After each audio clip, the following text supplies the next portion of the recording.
Assalamualaikum warahmatullahi wabarakatuh. Perkenalkan, nama saya Ning Fitriani, NPM 235222044. Di sini saya akan membuat video sebagai sarana menjawab ujian tengah semester mata kuliah Manajemen Risiko Sumber Daya Manusia dengan dosen pengampu Profesor Dr. Haji Sri Indrastuti S.MM. Pada Universitas Islam Riau, program Pasca Sarjana, program studi Magister Manajemen. Yang pertama, yaitu organisasi menghadapi berbagai risiko dalam penerapan fungsi-fungsi manajemen sumber daya manusia. Di antaranya yaitu 1. Risiko operasional. Risiko operasional merupakan gangguan dalam proses rekrutmen, pelatihan, dan pengembangan karyawan dapat menghambat produktivitas. Poin yang kedua yaitu risiko keuangan. Dalam risiko keuangan ini, kesalahan dalam mengelola kompensasi dan tunjangan dapat menyebabkan kerugian finansial. Yang ketiga yaitu risiko hukum. Ketidakpatuhan terhadap regulasi ketenaga kerjaan dapat mengakibatkan sanksi hukum dan reputasi yang buruk. Poin yang keempat yaitu risiko reputasi. Kebijakan sumber daya manusia yang buruk dapat merusak citra organisasi di mata publik dan karyawan. Pertanyaan yang kedua yaitu risiko-risiko yang sering terjadi dalam manajemen sumber daya manusia dapat dibagi menjadi beberapa jenis, yaitu diantaranya yang pertama risiko kecelakaan kerja. Risiko kecelakaan kerja timbul karena kurangnya pengetahuan dan skill dalam mengoperasionalkan teknologi, kelalaian user dalam menjalankan pekerjaan melalui prosedurnya, dan tidak efektifnya maintenance. Yang poin kedua yaitu risiko cacat. Risiko cacat maksudnya adalah adanya kemungkinan cacat pada produk atau layanan yang dihasilkan. Biasanya disebabkan oleh faktor manusia seperti kesalahan operasional atau kondisi lingkungan yang buruk. Poin ketiga yaitu risiko kurang efektifnya struktur organisasi. Risiko ini timbul karena tidak adanya struktur organisasi yang jelas, sehingga koordinasi dan komunikasi internal menjadi sulit. Poin yang keempat yaitu risiko kesejahteraan karyawan. Risiko ini meliputi kondisi buruk yang dialami oleh karyawan seperti stres, kelelahan, dan gangguan mental yang bisa berpengaruh negatif pada produktivitas dan kinerja. Poin yang kelima yaitu risiko perubahan teknologi. Risiko ini timbul karena teknologi yang digunakan belum dapat diimbangi dengan perkembangan pengetahuan dan skill para pegawai, sehingga operasional perusahaan rentan terganggu. Untuk menghindari atau meminimalisir risiko-risiko manajemen sumber daya manusia di atas, instansi dapat melakukan langkah-langkah sebagai berikut. Yang pertama yaitu melakukan analisis risiko secara rutin. Melakukan analisis risiko secara periodik untuk mengidentifikasi potensi risiko yang mungkin terjadi dan mengevaluasi dampaknya. Poin yang kedua yaitu memperdayakan pelatihan dan pengembangan karyawan. Poin yang ketiga yaitu memastikan struktur organisasi yang jelas. Maksudnya di sini yaitu mengembangkan struktur organisasi yang jelas dan efektif untuk meningkatkan koordinasi dan komunikasi secara internal. Poin yang keempat yaitu menjaga kesehatan dan kesejahteraan pegawai. Mengadopsi program-program yang membantu menjaga kesehatan mental dan fisik pegawai, serta memberikan dukungan stres jika diperlukan. Poin yang kelima yaitu integrating teknologis dengan strategis bisnis. Memastikan bahwa implementasi teknologi baru didampingi dengan strategis bisnis yang jelas untuk mengantisipasi dampaknya pada operasional perusahaan. Dengan melakukan langkah-langkah tersebut, instansi dapat mengurangi risiko manajemen sumber daya manusia dan meningkatkan efisiensi serta produktivitas perusahaan. Pertanyaan yang ketiga yaitu untuk mengatasi komplikasi dalam manajemen kinerja, instansi perlu menerapkan kebijakan yang mencakupi yang pertama yaitu peningkatan komunikasi. Mengadakan pertemuan rutin untuk memastikan pemahaman yang sama di antara anggota tim. Poin yang kedua yaitu pelatihan kepemimpinan. Dapat meningkatkan kemampuan manajer dalam memotivasi dan mengarahkan tim. Poin yang ketiga yaitu transparansi dalam proses. menyediakan informasi yang jelas mengenai tujuan dan proses kerja untuk membangun kepercayaan. Contoh di instansi pemerintah yaitu Dinas Pendidikan Kabupaten Sleman, berhasil meningkatkan kinerja dengan sistem manajemen terintegrasi. Di luar instansi pemerintah, perusahaan swasta sering menghadapi tantangan produktivitas yang dapat diatasi melalui evaluasi kinerja yang lebih baik. Pertanyaan yang keempat yaitu, bagaimana peran pelatihan dan pengembangan serta risiko yang sering terjadi? Peran pelatihan dan pengembangan di instansi sangat penting untuk meningkatkan kinerja, produktivitas, dan loyalitas karyawan. Berikut adalah beberapa manfaat pelatihan dan pengembangan di instansi tempat saya bekerja, serta risiko yang sering terjadi jika tidak dilakukan. Yang pertama yaitu meningkatkan loyalitas karyawan. Loyalitas karyawan sangat diperlukan bagi sebuah organisasi untuk mencapai target-target yang telah ditetapkan. Tanpa loyalitas, potensi perusahaan untuk mencapai target semakin minim. Yang kedua yaitu meningkatkan produktivitas karyawan. Dengan diadakannya pelatihan pengembangan karyawan, para karyawan akan mendapatkan pengetahuan, skill, dan keahlian yang baru. Ini tentunya akan membantu meningkatkan kemampuan dan produktivitas kerja. Poin yang ketiga yaitu meningkatkan tingkat kesuksesan organisasional. Kesuksesan suatu organisasi tidak hanya bergantung pada kesuksesan individu, tetapi juga pada kesuksesan kolektif semua anggota.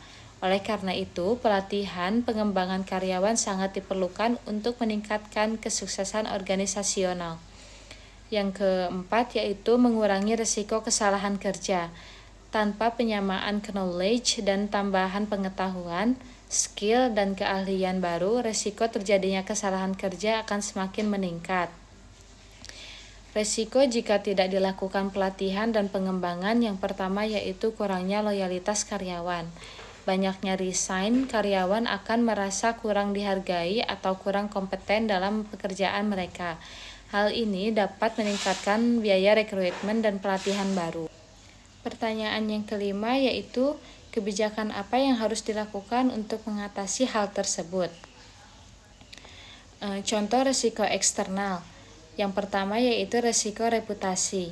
Kurangnya investasi dalam pelatihan dan pengembangan dapat membuat perusahaan terlihat tidak peduli dengan perkembangan profesional karyawannya, sehingga dapat merosot citra perusahaan di pasar tenaga kerja.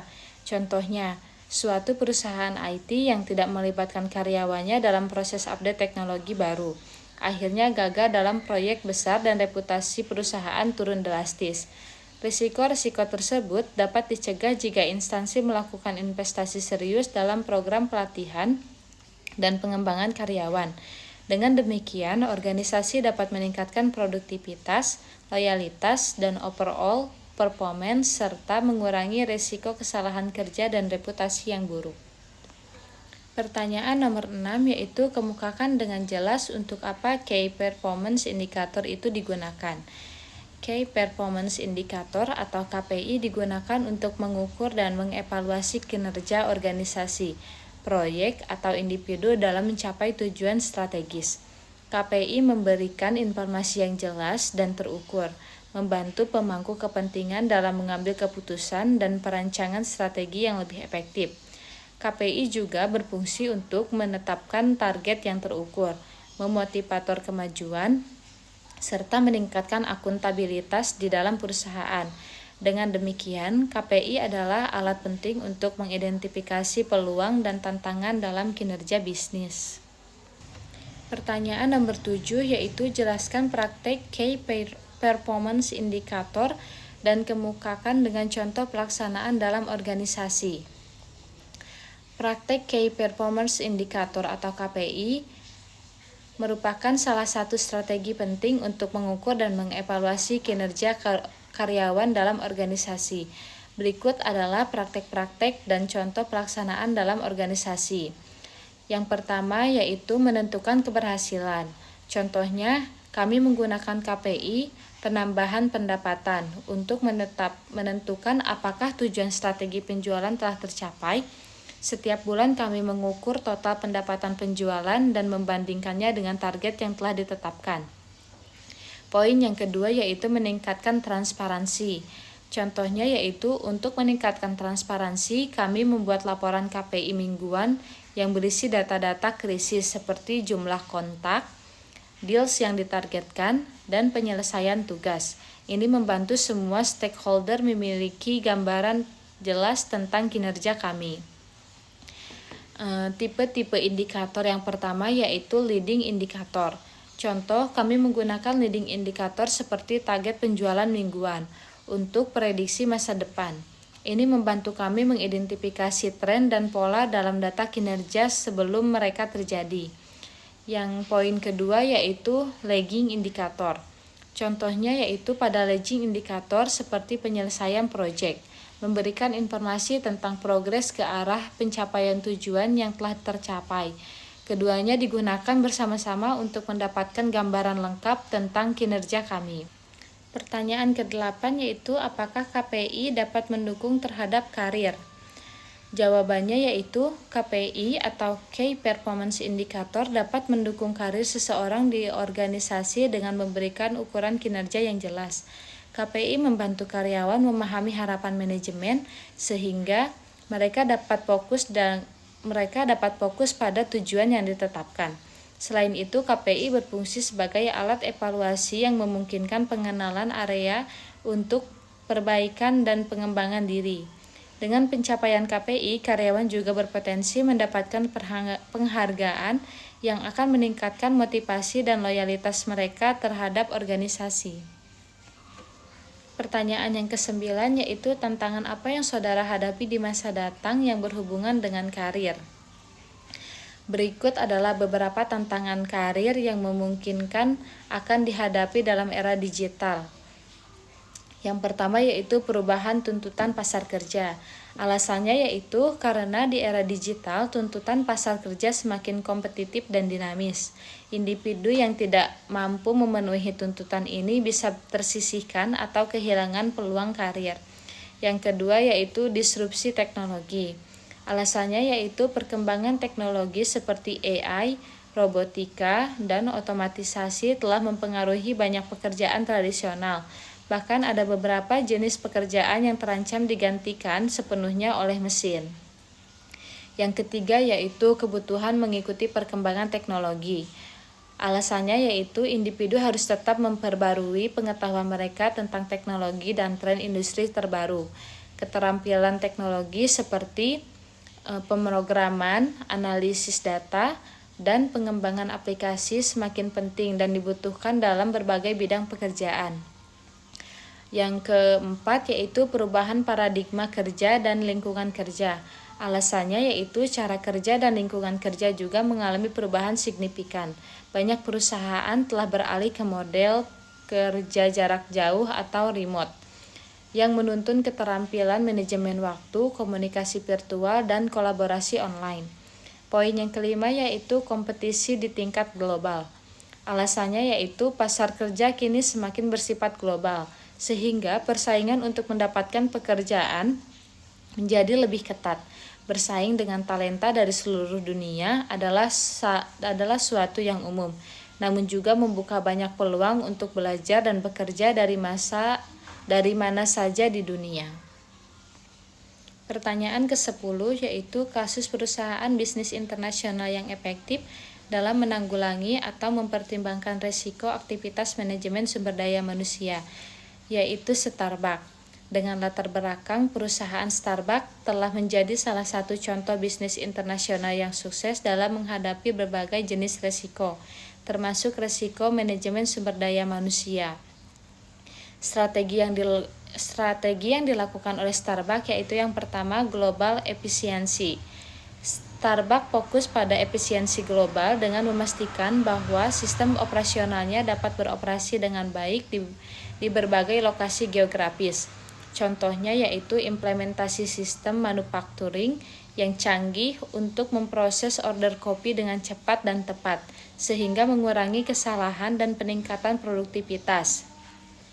Yang kedua yaitu multinational flexibility, yaitu perusahaan ini mampu memodifikasi produk dan layanan untuk memenuhi permintaan pasar yang beragam. Contohnya yaitu pengembangan menu lokal di setiap negara, seperti latte macchiato di Italia atau matcha green tea latte di Jepang untuk meningkatkan kepuasan pelanggan dan adaptabilitas merek. Yang ketiga yaitu worldwide learning, yaitu Starbucks terus belajar dari pengalamannya di wilayah lain untuk meningkatkan performa operasional dan kebijakan sumber daya manusia. Contohnya yaitu melalui program pelatihan kontinu untuk staf di berbagai cabang, termasuk pelatihan digital dan soft skill untuk meningkatkan keterampilan dan motivasi karyawan. Poin yang keempat yaitu resiko manajemen sumber daya manusia, kebijakan retensi, program-program retensi yang efektif seperti tunjangan, pensiun, intensif karir, dan promosi internal membantu meningkatkan loyalitas karyawan dan mengurangi rotasi pegawai. Poin yang B yaitu komunikasi yang baik. Sistem komunikasi yang kuat antara atasan dan bawahan memfasilitasi pemahaman visi korporasi dan membangkitkan semangat tim. Poin C yaitu inovasi budaya kerja. Inovasi dalam budaya kerja seperti flexi time, workspace yang nyaman, dan dukungan mental health program membantu meningkatkan kesehatan fisik dan mental pekerja sehingga meningkatkan produktivitas dan redukasi absensi. Hasilnya yaitu melalui strategi ini Starbucks mampu mengoptimalkan manfaat bisnis internasional sementara mengurangi resiko manajemen sumber daya manusia. Perusahaan ini telah berdiri dan berhasil menyebarluaskan ke lebih dari 80 negara di dunia dan terus tumbuh dengan stabil. Bukti langsung dari implementasi strategi yang matang dalam menghadapi berbagai jenis resiko aktiva manajemen sumber daya manusia. Dengan cara ini, Starbucks menunjukkan bagaimana perusahaan bisnis internasional dapat efektif dalam menanggulangi atau mempertimbangkan resiko aktiva manajemen sumber daya manusianya melalui kombinasi efisiensi global, fleksibilitas multinasional, dan pembelajaran global. Mungkin sekian yang dapat saya paparkan dalam menjawab pertanyaan ujian tengah semester ini. Sekian, wassalamualaikum warahmatullahi wabarakatuh.